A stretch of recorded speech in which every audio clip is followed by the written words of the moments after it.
જય જવાન જય કિસાન।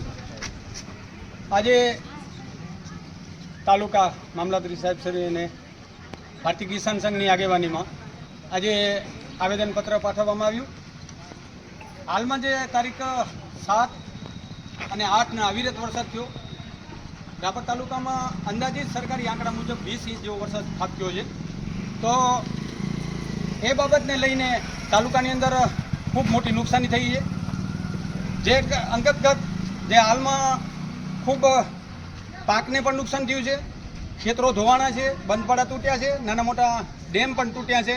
એ બાબતને લઈને આજ સાહેબને અમે વિનંતી કરી છે કે સાહેબ ખેડૂતોની જે રજૂઆત છે એ સરકાર સુધી પહોંચે અને વહેલી તકે સરકારશ્રીને અમારી રાપર તાલુકાના પ્રતિનિધિ અને રાપર તાલુકાના ખેડૂતોની અમારી દરેકની વિનંતી છે સરકાર પાસે કે વહેલી તકે ખેડૂતોના જે ખેતરોમાં ધોવાણ થયા છે, પાક નુકસાની થઈ છે, એ બાબતને લઈને વહેલી તકે વળતર ચૂકવવામાં આવે।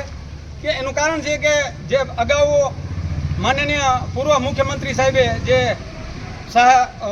મુખ્યમંત્રી કિસાન સહાય યોજના ચાલુ કરી હતી, એ લાગુ કરી અને મર્યાદા જે સરકાર નિયમ અનુસાર પર હેક્ટરે 20,000 રૂપિયા જો ચૂકવણું કરવામાં આવે અને એની મર્યાદા 2.5 થી 5 હેક્ટર જેવી મર્યાદા રાખે તો કંઈક હશે ખેડૂતો આમાં ઊભો થઈ શકે।